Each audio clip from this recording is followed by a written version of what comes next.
Hello, good people, and welcome back to Unit 5 on Banking and Investments. You're over halfway done, just saying. All right, so in our last set of videos, we talked about major purchases, so how to buy a car and how to buy a house without getting swindled and making sure you're advocating for yourself with businesses.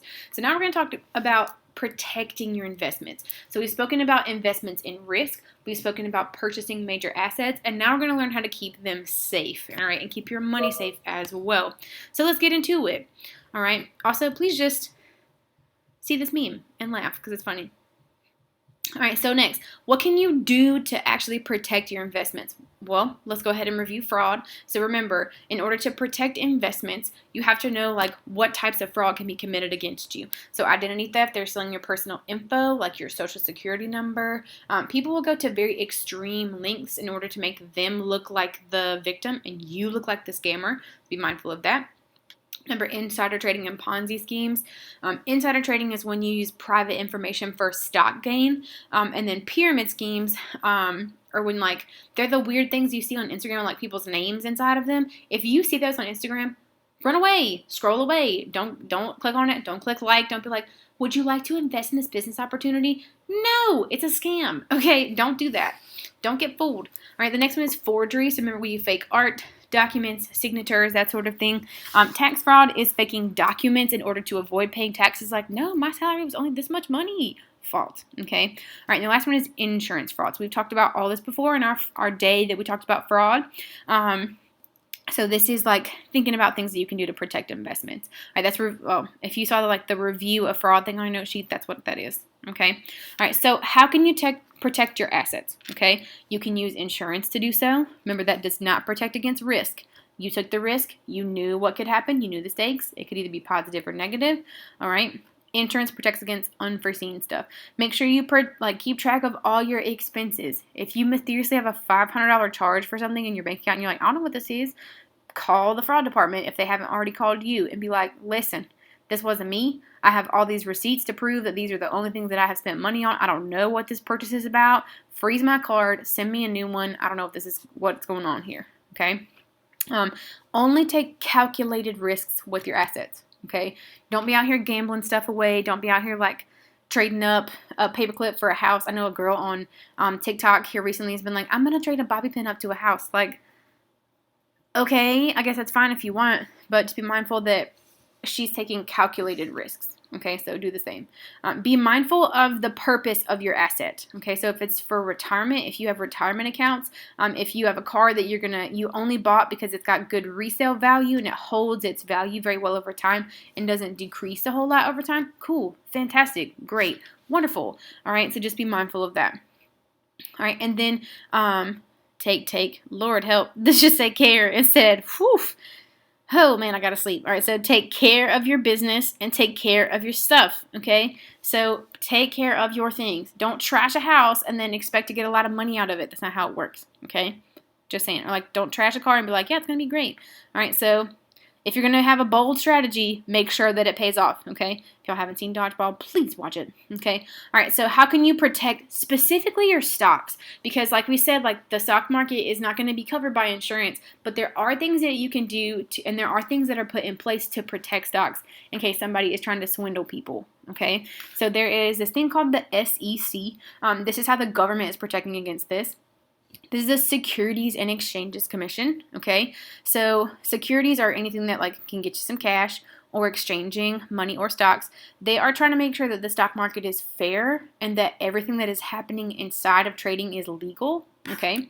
So that is that. It was created to regulate the stock market post-Great Depression. So in the late 1920s, the stock market literally crashed into the ground because people were not paying attention. There were no rules. And so when banks were like, hey, can you pay us this loan back? People were like, nope. And then one by one, businesses started failing. They started having to lay people off. We were at 25% unemployment, which is unreal. 1 out of every 4 people not having a job for 8 to 10 years at a time. And one of the only things that got our economy moving fast enough to really get it out of our Great Depression rut was World War II. Okay, so it was kind of stressful. So in order to prevent big crashes like that, the SEC was created to make sure that stocks were being traded fairly. Not SEC like the conference, SEC like the government, okay? All right, continued is FINRA. All right, so what happens if like people are trading like specific types of stocks and like maybe the bank is the one that's shady and not the stock market? How do you regulate that? Well, that's where FINRA comes in. They're the Financial Industry Regulatory Authority, okay? N is in industry. I was like, where's the N? Oh man, I really got to sleep, y'all. This is a mess. All right, so they make rules for commercial and investment banks. All right, so if you are a giant bank that has like locations all over the world, if you're like Deutsche Bank or Swiss Bank or something, or like, I don't know, JP Morgan Chase or the Barclays or something, if these giant banks get so large that they can't figure out like what tiny little scams are happening, a lot of people are going to lose money as a result. Okay, so FINRA will step in and do that. They sometimes assist in like regulating the stock market. Like for example, on FINRA's website, there was a lady who was a widow, and she was blind. So like her husband had recently died, and she asked her stockbroker, to make all of her financial decisions for her long term about her retirement account. And that broker ended up trying to swindle her and put her money in bad stocks on purpose so that he could gain from it. And she lost like $186,000. FINRA figured it out, and then not only did they help prosecute him in state and local court, I think maybe just local court, they also referred him to the SEC so that he could be prosecuted. So that is that.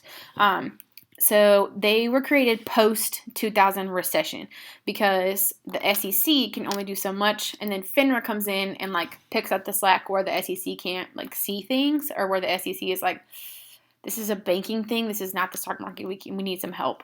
So our financial industry is tied heavily to the stock market, but also heavily to the life and health of banks. So post-recession, FINRA was created to prevent another big recession. All right, so how can you avoid fraudulent practices? If the government has also got your back as far as the stock market goes, what can you do to prevent some fraud as well? All right, not to say that everybody has to be like, fraud is on you. No, it's not. It's on people who are criminals. But at the same time, you have to try and protect yourself as much as you can. All right. Check the credentials of anybody who is representing you, as far as like your stockbroker, your financial advisor. If you're like, they don't even have their CPA license and I'm out here letting them do my taxes. Ooh, okay. If you're like, I don't even know how to check that, go online. All right. I guarantee you can find it. All right. If you dig hard enough in Google, you can find things. All right. So check the credentials of anybody who's representing you or selling you the product. So if they're trying to sell you this stock, check the blasted stock, okay? If they're good at scamming people, it's going to look legit. Bring it to your financial advisor before you go out here like cowgirling it up and you're like, I'm going to get this stock. No, you're not, because it's not real, okay? And make sure you keep track of your bank statements and all of your accounts, all right? People are like, I never check my retirement account. Don't check the number. Check to see that it's continuing to grow. All right, check in with your financial advisor one time a year and be like, yo, how my stock's doing? If they're like, they're doing good, hang up the phone. You're fine, okay? Make sure you can trust the person. Be your own best advocate as far as fraud goes. If you feel that this company is not legit and it does not sit right with you, don't invest in them, okay? So be your own best advocate for them. All right, fine, I'll do it myself. I'll protect myself from fraud. All right, so what can you do if you're the victim of a fraudulent business? We talked about this a little earlier in our fraud unit, so this should, our fraud lesson, so this should be review. Report to the Better Business Bureau. Their job is to make sure that fraudulent businesses do not stay open. Okay, so that is the federal government's way to make sure that happens. There's also the North Carolina Secretary of State. You can alert a news station. You can put them on blast if you want to, okay? There's also I want to say it's a consumer finance, there we go, CFPB, the Consumer Financial Protection Bureau. These people, the CFPB, they are here to protect you financially as well. So they work closely with FINRA to help you out with that. So the CNFPB or the CFPB will help you out with that as well. Do not be afraid to put somebody on blast if you feel as though they have wronged you, okay? If you have evidence, if you have receipts, and you're like, I paid for this product and I did not receive this product, tell somebody about it. I know that everybody's like, well, don't put them on blast. Like, do it. If you're going to use if social media is going to stay here with the nonsense that it causes, if you're going to cause drama on Facebook or whatever, cause good drama and be like, this is what happened, this is what was not okay. Like, make sure people know if there is a fraudulent business so they don't have to be the victim of it as well. Okay? So how can the government assist? As far as regulation goes, Congress can pass rules to protect consumers. And again, the Consumer Financial Protection Bureau is created to help people as well. All right, so the government can assist in preventing issues. They can write laws that stop trouble before it even happens. Okay, if you're like, I'm not really comfortable with what's happening, I think Congress should write a law about it. Call them. Call your congressperson, your representatives, your senators. They are people. They're accountable to you. Even if you don't vote, they represent you. Call them and tell them that you're upset about something. Send them an email. Figure it out. Okay. All right. That has been protecting investments.